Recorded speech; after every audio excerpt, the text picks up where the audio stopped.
కూడా అదే పరిస్థితి. అక్కడ కొరప్రాణంతో కొట్టుకుంటూ ఉంటున్నాడు. ఆయన అతను దెబ్బలతో ఉన్నాడు. అతను కనీసం వెళ్ళి అలా చూసి అలా పక్క నుంచి వెళ్ళిపోయాడు తప్ప అతనికి ఏ విధమైనటువంటి సహాయము చేసినట్లుగా మనము చూడలేదు. ఇక్కడ రాయబడి ఉన్న ప్రకారం ఏంటంటే యాజకుడు అలా చూసి వెళ్ళిపోయాడు. అలా తర్వాత లేవీయుడు కూడా అలా చూసుకుంటూ వెళ్ళిపోయాడు. తర్వాత మూడో వ్యక్తి ఎవరు వచ్చారు?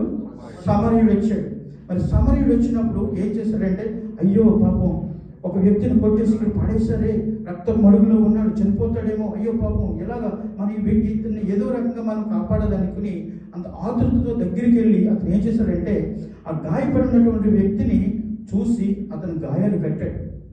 గాయాలు కట్టి అక్కడ ఉడిచిపెట్టేయలేదు. ఏం చేశాడు? అతను తీసుకుని అతను వెళ్తున్నటువంటి ఆ యొక్క వాహనం మీద తీసుకుని వెళ్ళి ఒక పూట కూలి వాని దగ్గర అతన్ని అక్కడ పెట్టి అతనితో చెప్పాడు. ఏమని చెప్పాడంటే, అతని దగ్గర ధనాన్ని కొంత ఇచ్చి నేను మళ్ళా వస్తాను, ఇతను జాగ్రత్తగా చూసుకోమని చెప్పేసి. అంటే కొన్నిసార్లు మనం మంచి పని చేయాలనుకున్నప్పుడు కొంత ధనం ఖర్చు అవుతుంది. అయినప్పటికీ కూడా మనము వెనకాడేవారిగా మనం ఉండకూడదు అనమాట. ఆ బాటసారి మరి అక్కడ అలా ఉన్నటువంటి పరిస్థితుల్లో అతను వదిలిపెట్టేయకోకుండా ఆ సమరయుడు ఏం చేశాడంట, తీసుకుని వెళ్ళి అతన్ని బాగు చేసి పూటకోలు వంద మళ్ళా వచ్చి నేను చూస్తానని చెప్పాడు. వచ్చి నీకు ఏదన్నా ఇంకా ఖర్చు ఏంటంటే నేను ఇస్తాను అని చెప్పేసి అక్కడ మరి వెళ్ళినట్టుగా మనం చూస్తూ ఉన్నాం. అక్కడ నుండి వెళ్ళినట్టుగా అయితే స్వస్థపరిచి యొక్క మంచి సమరయుడు మనం అక్కడ చూసాం. అవునా కదా? మరి మనం ఎలా ఉన్నాం? మంచి సమరయుడిలా ఉన్నామా, లేకపోతే పరిచయులా ఉన్నామా, లేవీయుడిలా ఉన్నామా? మనమే పరీక్షించుకోవాలి. ఎందుకంటే మనకి దేవుడు ఈ యొక్క బైబిల్లో రాయబడింది. మన జీవితంలో మనం ఎలా ఉండాలి అనేది ఖచ్చితంగా ఇక్కడ మన బైబిల్లో రాయబడింది అనమాట. అయితే కొంతమంది ఎలా ఉంటారంటే మన సమాజంలో దోచుకునేవారు ఉంటారు. అవునా కదా? కొంతమంది దోచుకునేవారు ఉంటారు, కొంతమంది అయితే కొట్టి చంపేవారు కూడా ఉంటారు సమాజంలో. అలాగే కొంతమంది అయితే మన పక్కన పడున్నా సరే మనకెందుకు పట్టించుకునేవారు కూడా ఉండరు.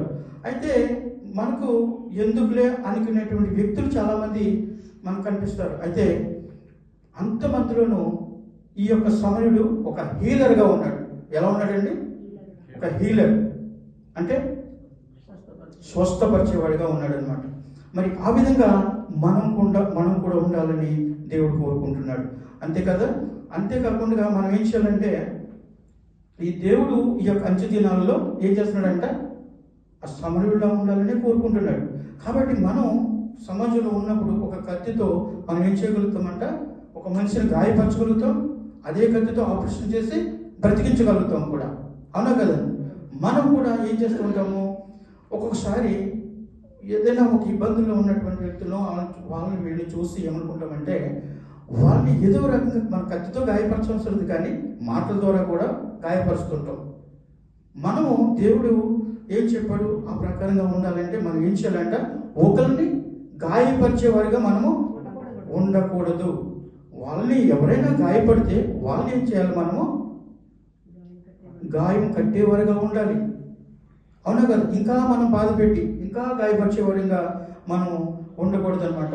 ఈ విధంగా ఎందుకంటే అనేక మంది ఏంటంటే ఇప్పుడు కొంతమంది అందరూ అలా ఉండరు.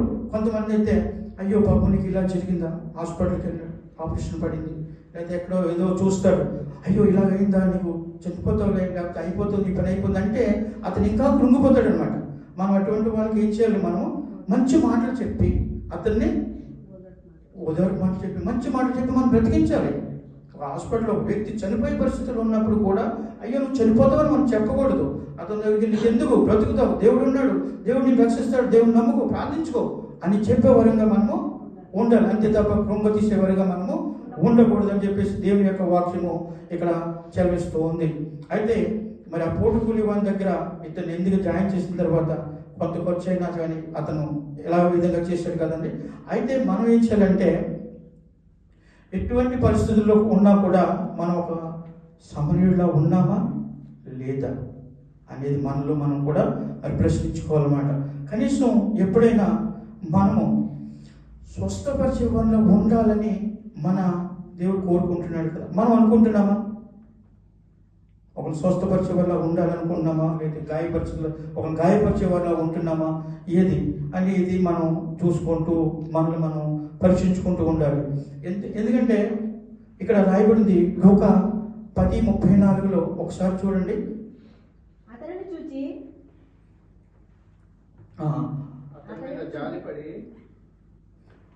అందుకు ఒక మాట, అందుకు యేసు యేసు ఇట్లనెను, నీవును వెళ్ళి అలాగూ చేయమని అతనితో చెప్పాడు. ఎలాగా? లూకా 10:34 నీవును వెళ్ళి అలాగూ చేయమని చెప్పాడు అన్నమాట. అయితే నీ పొరుగుతో నీవు ఎలా వ్యవహరించాల్సినటువంటి తీరును యేసుక్రీస్తు ప్రభువారు అక్కడ మరి రాసినట్లుగా చూస్తున్నాం. అయితే సమరయుడు ఏం చేశాడంటే గాయాలు కట్టాడు, స్వస్థపరిచాడు. మనం కూడా ఇటువంటి పరిస్థితుల్లో ఉన్నామో లేమో తెలుసుకుని ఇక్కడ యేసుక్రీస్తు ప్రభువారు ఏం చేశారంట చూడండి, నీవును అలాగూ చేయమని చెప్పేసి అక్కడ రాయబడి ఉన్నది. నీవును అలాగూ చేయమని. ఎలా చేయమని? గాయాలు కట్టేవాడిగా ఉండాలి. అవునా కదా? గాయాలు కట్టేవాడిలా ఉండాలి. మనం చూసి వదిలేసేవాడిగా కాదు. కాబట్టి మనం కూడా ఏంటంటే ఒక మంచి నిర్ణయం తీసుకోవాలి. ఏం నిర్ణయం తీసుకోవాలండి? మంచి నిర్ణయం తీసుకోవాలి. ప్రభువా, నా మాటల ద్వారా ఒకరిని గాయపరచును, ఇక్కడి నుంచి అయినా ఒకరిని గాయాలు కట్టేవాడిగా ఉంటాను, లేదా ఒకరు స్వస్థపరిచేవాడిగా ఉంటాను అని చెప్పేసి మనం కూడా ఏం చేయాలంట? మంచి నిర్ణయం తీసుకోవాలన్నమాట. అంటే అలా తీసుకోవడం వల్ల ఏమవుతుందంటే మన మాటల ద్వారా కన్నా బ్రతుకులను మనం నిలబెట్టగలుగుతాం. నా మాట బలపరిచే విధంగా ఉండాలి. లేకపోతే కేవలం కొంత ఖర్చు అయినా కూడా పర్వాలేదు, అతన్ని నేను ఏదో ఒక రకంగా రక్షించాలనేటువంటి ఉద్దేశం కలిగి మనం గలతీలు చూద్దాం ఒకసారి. ఒక మాట గలతీలకు 6:2 కూడా రాయబడి ఉంది. ఏమంటే ఒకసారి చూడండి, గలతీలు 6:2 ఒకరి భారము ఒకడు భరించి ఈలాగు క్రీస్తు నియమములను పూర్తిగా నెరవేర్చుడి. ఇక్కడ ఏం రాయబడి ఉన్నదంటే ఒకరి భారమునొకడు భరించి ఈలాగు క్రీస్తు నియమములను పూర్తిగా నెరవేర్చుడి. అంటే ఒకరి భారాన్ని ఒకరు భరిస్తూ దేవుని నియమావళి మీరు భర్తీ చేయండి అని మనకి యొక్క వాక్యం ద్వారా మనకు అర్థమవుతుంది. అందుకని మనం కొంత ఖర్చు అయినా కూడా ఏం చేయాలంట? స్వస్థపరిచేవారిగా ఉండాలని అదే దేవుడు కోరుకుంటున్నాడు. ఈ విధంగా మనం కూడా ఒక మంచి పని చేయాలని ఈ కొత్త సంవత్సరంలో మనం నిర్ణయించుకోవాలి. మనం తీసుకునే నిర్ణయం ఎలా ఉండాలంటే, ఒకసారి తీసుకున్నామంటే ఆ నిర్ణయాన్ని కట్టుబడి ఉండాలి. దావీదు మహారాజు కీర్తనకారుడు ఏమన్నాడు? ఇది తుది వరకు నిలుచున్నా నిత్య నిర్ణయము అన్నట్లుగా మనము ఉండాలి. తర్వాత ఇంకొక మాట చెప్పి నేను ముగిస్తాను. మనం ఎలా ఉండాలంటే కొన్నిసార్లు సమాజంలో ప్రోత్సహించేవారిలా ఉండాలి. ఎలా ఉండాలండి? ప్రోత్సహించేవారిలా ఉండాలి. అయితే మనం ఇక్కడ వాక్యము రోమీయులకు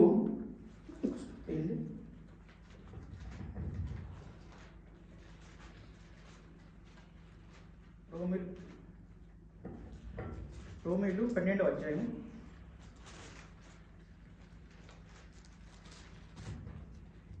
ఒకసారి చదవండి. కాబట్టి 12వ అధ్యాయము మొదటి నుంచి కాదు, 5 నుండి 8 వరకు చదువుతుంది. ఒక్క శరీరములో మనకు అనేక అవయములుండినను ఈ అవయములన్నిటికీ ఒక్కటే పని ఎలా ఉండదో అలాగే అనుకూలమైన మనము క్రీస్తులో ఒక్క శరీరముగా ఉండి ఒకరికొకరము